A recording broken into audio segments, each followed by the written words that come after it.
क्या है smart technique preparation का ना। स्मार्ट जो है एक वो एब्रिविएटेड फॉर्म है, SMART। S stand for specific.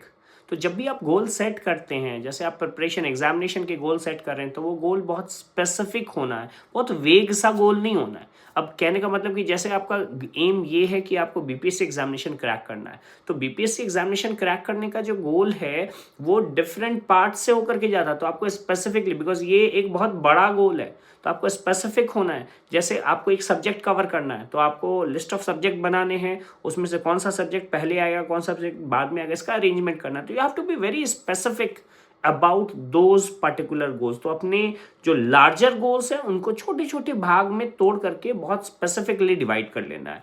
इसके बाद एस के बाद आता है M. M relates for measurable. मतलब आपका गोल जो है वो मेजरेबल है ना।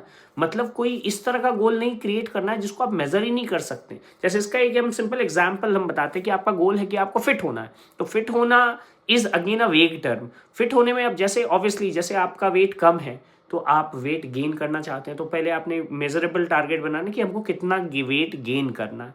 वैसे ही अगर वेट लूज करना है तो एक मेजरेबल टारगेट है कि मेरा 80 केजी है और मुझे इसको 75 तक लेकर के जाना है या 70 तक लेकर जाना है। इसको मेजरेबल, आप इसको मेजर कर सकते हैं। पढ़ाई में भी ऐसा होता है कि आपको मेजरेबल, आपको टोटल कितने चैप्टर्स, कितने टॉपिक्स हैं, इसका एक लिस्ट बनाना है, एक डायरी बनाना है, जो कि आपको ध्यान में रखना होगा। उसके बाद अटेनेबल, ऐसे टारगेट आपने बना लिए, आपने स्पेसिफिक सेपरेशन कर दिया, मेजरेबल टारगेट बना लिया। अटेनेबल भी होना है, मतलब क्या कि आप उस पर्टिकुलर टारगेट को जो आपने बनाया, जैसे आपको आज के दिन 2 चैप्टर्स पढ़ने, तो क्या वो 2 चैप्टर पढ़े जा सकते हैं? कौन से टॉपिक्स हैं, वो चैप्टर बड़े हैं या छोटे? मतलब क्या ऐसा टारगेट सेट नहीं करना है कि जो अचीवेबल है ही नहीं।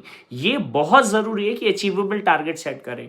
इसके बाद रियलिस्टिक। अचीवेबल और रियलिस्टिक जिसको है, ये काफी इंपॉर्टेंट है, बिकॉज रियलिस्टिक टारगेट का मतलब ये होता है कि जो आप कर सकते हैं। मतलब आपने बता दिया कि भैया हमको इतना सॉल्यूशन करना है, आपने बता दिया कि मुझे एक ऐसे लिखना है या मुझे बेसिकली एक आंसर राइटिंग करनी है, और आप उस आंसर राइटिंग में ही बहुत लंबा समय लगा दिए, तो वो बेसिकली रियलिस्टिक टारगेट नहीं है। अटेनेबल भी होना है, रियलिस्टिक भी होना। और फाइनली जो सबसे इंपॉर्टेंट है वो है T, that is time bound. Time bound का मतलब आपके पास, आपको पता होना है कि मुझे इस टाइम में ये वाला सिनेरियो कंप्लीट करना, इस टाइम में ये टॉपिक कंप्लीट करना, ये टाइम मेरे लिए जो है मेरी पढ़ाई से ब्रेक का है।